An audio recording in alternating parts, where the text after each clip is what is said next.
विचारवान गुरुमुख प्रेमियों, इसी प्रकार सन्मुख सुशोभित सुंदर सिंहासन पर विराजमान श्री परमहंस अद्वैत मत की शाश्वत ज्योति स्तंभ श्री परमहंस जी की महान विरोधियों एवं हाजर हजूर श्री सतगुरुदेव महाराज जी के सुंदर दर्शन करते हुए और अपनी वाणी को पवित्र करने के लिए मीठी और ऊंची स्वर में मिलकर के बोलो जयकारा।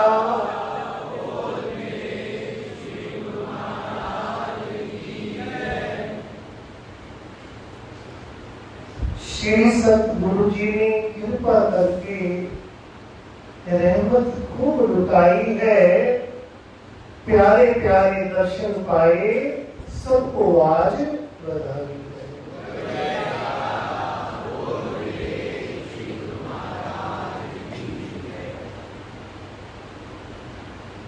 सौभाग्यशाली प्रेमियों, आज हम प्रेमी जन अमरधाम के अंदर अपने महाप्रभु की अमृत लीला में पावन दर्शन करके गुरुमुखों की आत्मा कितनी तृप्त हो रही है, कितना गुरुमुखों को आनंद, भरपूर आनंद प्राप्त हो रहा है, जो अपने महाप्रभु जी के असीम अनुकंपा से जो महाप्रभु ने कृपा की अमरधाम में,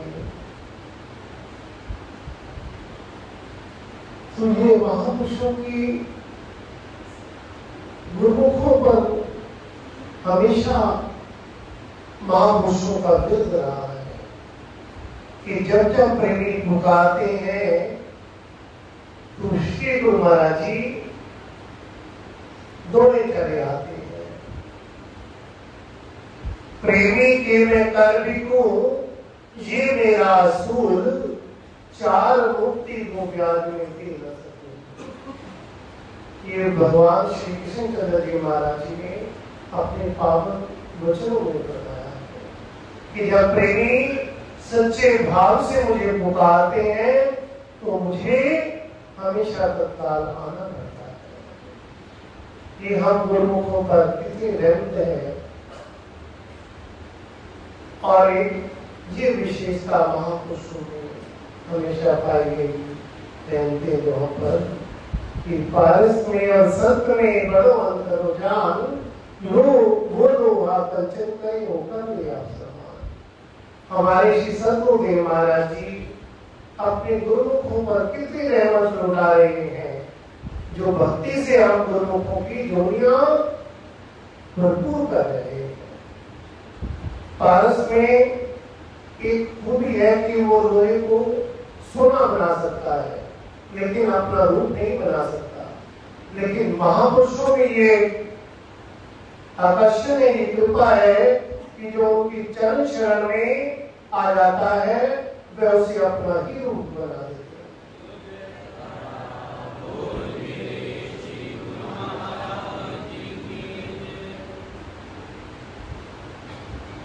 जो महापुरुषों के चरणों में आएगा वह भक्ति धन से अपनी झोलियां भर के ले जाएगा। भक्ति धन सतगुरु धनी बख्श रहे दिन नैन, जो आगे चरणार में पावन सुख हो जाए। एक बार अपने हृदय सम्राट नैना विराम श्री 108 श्री सतगुरुदेव दाता दीनदयाल जी, श्री पंचम पातशाही महाराज जी श्री प्रयाग धाम की पुण्य धरा पर विराजमान थे, और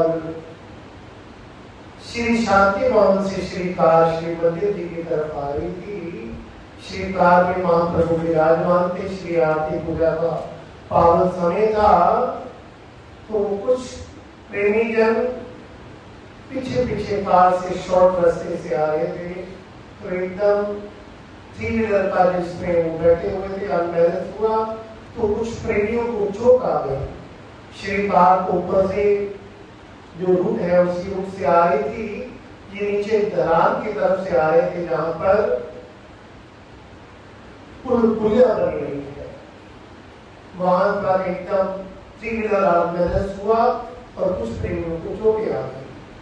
अगले दिन शाम को श्री दर्शनों पर विनती हुई, स्वामी जी कुछ प्रेमियों को थोड़ी सी चोट आ गई। तो श्री गुरु महाराज जी ने फरमाया कि क्या कारण था, क्यों चोट आई? स्वामी जी आपके दर्शनों के लिए सबका ख्याल था कि हम जल्दी जल्दी श्री दर्शनों पर पहुंचे, आरती पर पहुंच जाए। तो श्री गुरु महाराज जी ने अपने पावन वचनों में फरमाया कि वही नाम आपको मिला है और वही नाम हमने जपा, भागने की कोई जरूरत नहीं है। राम राम सब कोई कहे, कहने का विचार वही राम साधु कहे, वही कहे संसार। तो हमारे श्री गुरु महाराज जी ने अपने पावन वचनों में यही वचन फरमाए कि गुरु को वही नाम की दात महापुरुषों ने हमको बख्शी और वही नाम की दात हमने आपको बख्शी है। तो हमारे पीछे भागने की कोई जरूरत नहीं है। जहां भी आप प्रेमी जन हमें याद करेंगे, हम वहीं पर आकर के आपके पास खड़े हो जाएंगे।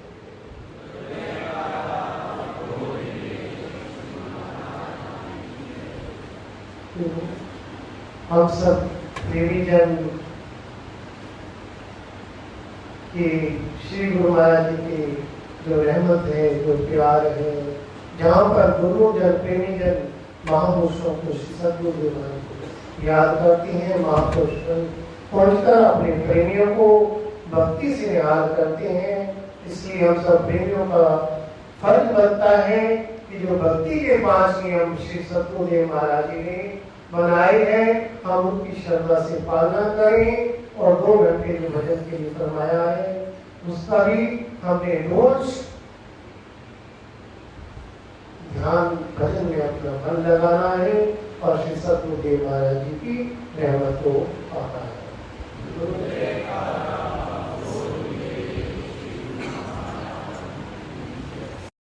पादा मैनो सहाराए तेरी कृपा दा। उठो गुरुमुख उठो। श्री गुरु महाराज जी का हुक्म है, गुरुमुख उठो। श्री गुरु महाराज जी का हुक्म है, गुरुमुख उठो। सौभाग्यशाली गुरुमुख मंडली इसी प्रकार अपने मन व चित्त की समस्त वृत्तियों को एकाग्र रखते हुए एवं अपना ध्यान सन्मुख विराजमान अपने परम इष्ट देव श्री हजूर श्री सतगुरुदाता दयाल जी महाराज जी का पावन दर्शन दीदार करते हुए प्रेम सहित बोलिए जयकारा बोल मेरे श्री गुरु महाराज की जय। गुरुमुखो, जो भी इंसान इस संसार के अंदर आया है, हर एक इंसान के दिल के अंदर एक इच्छा हर समय समाई रहती है। वो इच्छा क्या है? हर एक इंसान अपनी जिंदगी के अंदर सुख चाहता है, आनंद चाहता है, शांति चाहता है कि मेरे जीवन का हर पल खुशी से भरा रहे, आनंद से भरा रहे। इस इच्छा की पूर्ति के लिए हर एक इंसान संसार के अंदर कई प्रकार के साधन जुटाता है। कोई बड़े बड़े महल बनाता है, कोई बड़े ओहदे हासिल करता है, कई कारों की इच्छा रखते हैं, कई दुनिया के सामानों की इच्छा रखते हैं। उनका ये विचार होता है कि ये जब चीज़ें मेरे पास अधिक से अधिक आ जाएंगी तो मेरा मन शांत हो जाएगा, सही मायने के अंदर मुझे आनंद मिलेगा। लेकिन देखने में क्या आता है?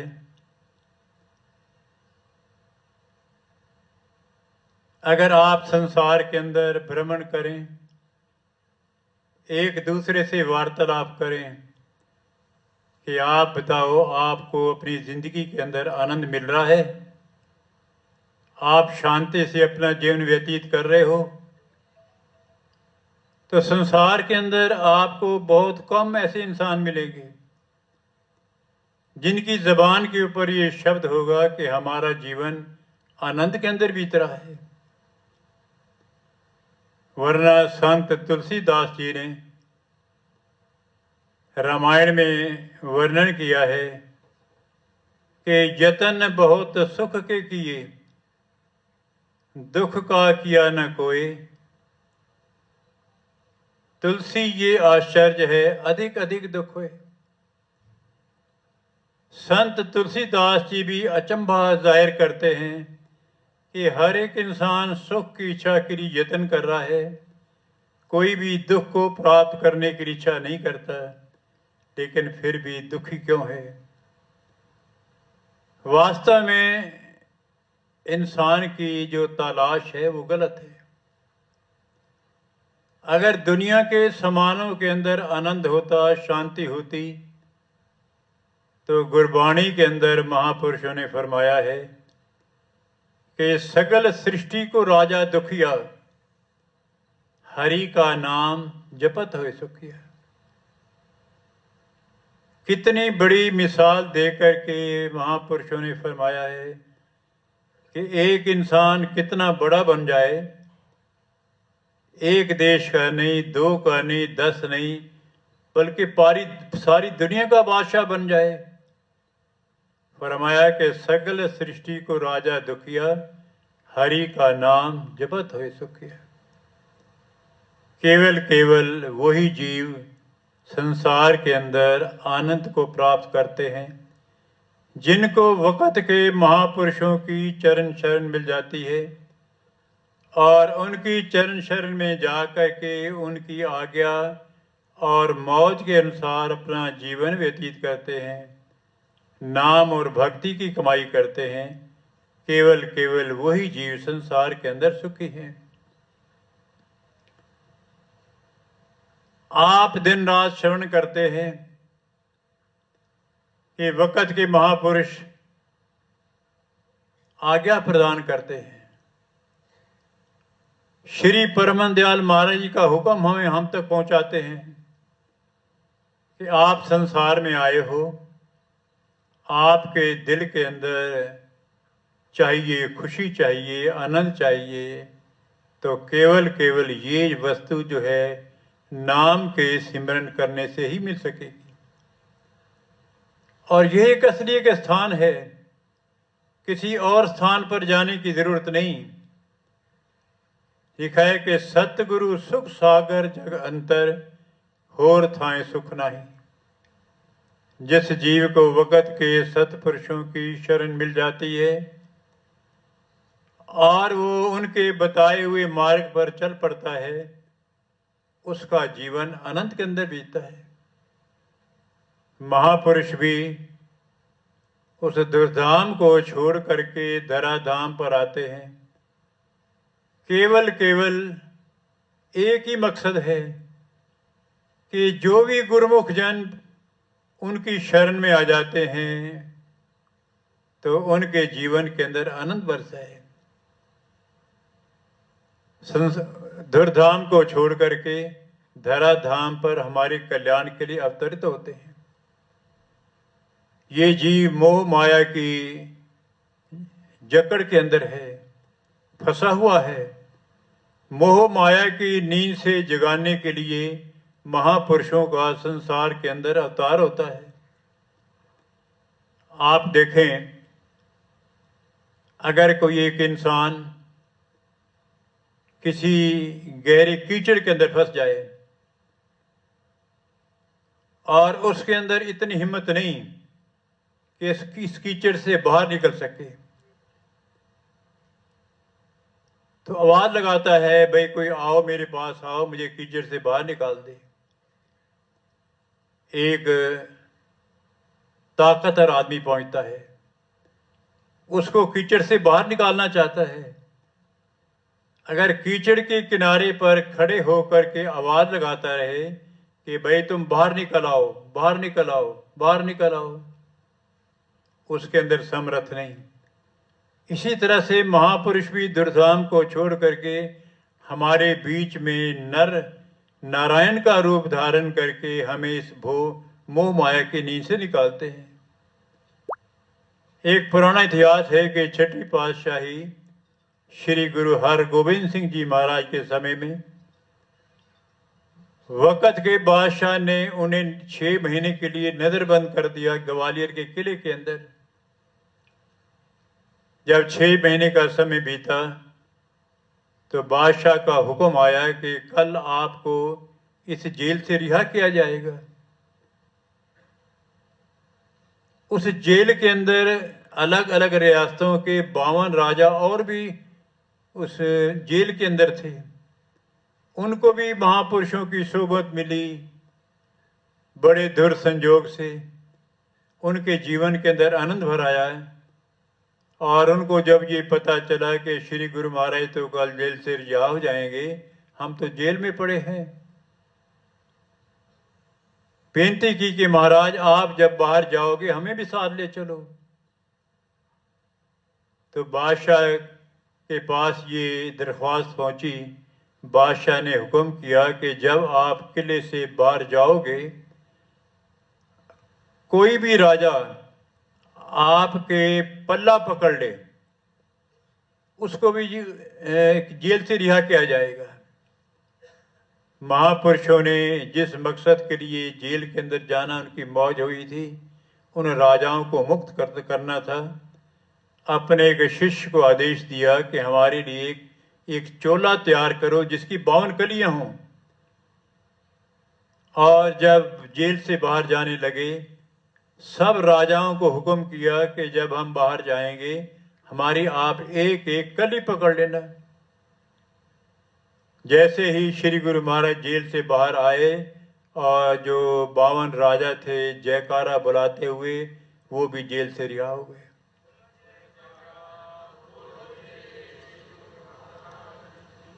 और हमारे श्री परमानंद दयाल महाराज जी ने जो ये श्री अनंतपुर धाम की रचना की, और उन्हीं का सक्षम रूप में आज जो आप दर्शन कर रहे हैं, उनका कितना बड़ा चोला है, जिनकी लाखों करोड़ों कलियां हैं। लेकिन ये दामन क्या है? दामन है सतगुरु की आज्ञा। अगर हम ये कहें कि हमें भाई श्री अनंतपुर जैसा त्रिलोकी से न्यारा दरबार भी मिला है, बस अब हमारा बेड़ा भवसागर से पार हो जाएगा। नहीं नहीं नहीं, हमारे श्री सतगुरु दाता दयाल जी, श्री परमहंस अवतार श्री तृतीय पातशाही महाराज जी के पावन वचनों में मैंने भी सुना है। एक बार उन्होंने ये पावन वचन किए थे कि जो भी गुरुमुख दरबार में आया है, चाहे दरबार में रहता है चाहे बाहर रहता है, अगर हमारी आज्ञा को मानता है तो हम उसके इस लोक के भी जिम्मेवार होंगे और परलोक के भी जिम्मेवार होंगे। और साथ में ये भी वचन पाए कि जो हमारी आज्ञा को नहीं मानता वो जाने तो काल जाने, यहां तक उन्होंने फरमा दिया। तो हमारा भी ये कर्तव्य है कि जैसी जैसी श्री सतगुरुदेव महाराज की मौज है कि सभी गुरुमुख जन जहाँ भी रहते हैं भक्ति के 5 सरल नियमों पर बराबर अमल करें और 2 घंटे भजन अभ्यास करें। और 2 घंटे भजन अभ्यास करना, यही एक पल्ला पकड़ना है, यही गुरु की आज्ञा माननी है, तभी जीव का बेड़ा पार होगा। और महापुरुषों को जीवों के कल्याण के लिए जगह जगह भ्रमण करना पड़ता है। आप सब जानते ही हैं, हमारे हजूर श्री सतगुरु दाता दयाल जी महाराज जी अब श्री व्यास पूजा के त्यौहार के उपलक्ष्य में आज ही श्री अनंतपुर के लिए पधार रहे हैं। तो हमारी श्री चरण कमलों में यही विनय है कि आपकी यात्रा सुखद हो, आपकी यात्रा मंगलमयी हो, आपकी मुबारक सेहत हमेशा हमेशा के लिए सकुशल रहे। केवल हमारे दिल के अंदर यही एक इच्छा है और श्री अनंतपुर धाम के प्रेमी जन जो प्रतीक्षा कर रहे हैं, इसी घड़ी की जो घड़ी हम सब गुरुमुखों को मिल रही है, इस घड़ी की प्रतीक्षा को पूरी करने के लिए श्री सतगुरु दाता दयाल जी महाराज जी आज श्री अनंतपुर के लिए पधार रहे हैं।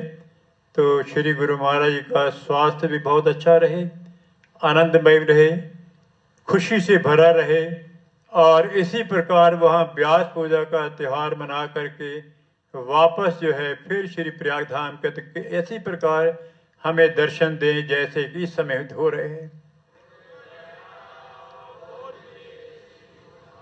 आपको ये बात मैं पहले भी कह दूं कि जैसे श्री सतगुरु दाता दयाल जी महाराज जी ने श्री प्रयाग धाम के अंदर कृपा फरमाई, 2 जून का त्योहार तो था ही, लेकिन सभी के दिल के अंदर ये भी इच्छा थी कि श्री सतगुरु दाता दयाल जी महाराज जी 10 जून का त्योहार भी यही मनाएंगे। लेकिन जैसे हमने ये सुना कि उनकी मौत श्री आनंदपुर पधारने की है, हम उनकी आज्ञा और मौत से सिर झुकाते हैं। बस हम यही चाहते हैं कि श्री गुरु महाराज जी यहाँ भी रहें, चाहे आनंदपुर रहें, चाहे प्रयागधाम रहें या किसी और जगह कृपा फरमाएं। उन प्रेमियों को निहाल करके और अपनी मुबारक सेहत को भी हमेशा ठीक रख करके हमें जल्दी ही शीघ्र दर्शन दें। और इससे आगे एक त्यौहार आने वाला है, श्री हजूर श्री सतगुरु दाता दयाल जी महाराज जी का 15 अगस्त। ये तो हम सभी मिलकर के, मैं अपनी ओर से भी और आप संगत की तरफ से श्री चरणों में विनय करते हैं कि श्री गुरु महाराज जी व्यास पूजा के त्यौहार के पश्चात 15 अगस्त का त्यौहार श्री प्रयाग धाम के अंदर मनाएं।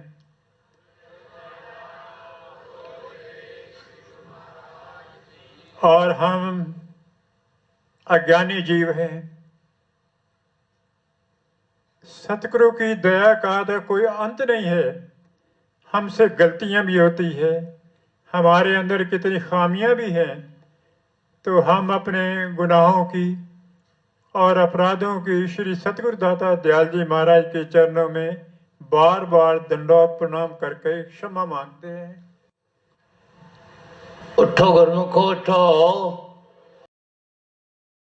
बोल जयकारा बोल मेरे श्री गुरु महाराज की जय, श्री सद्गुरुदेव भगवान की जय।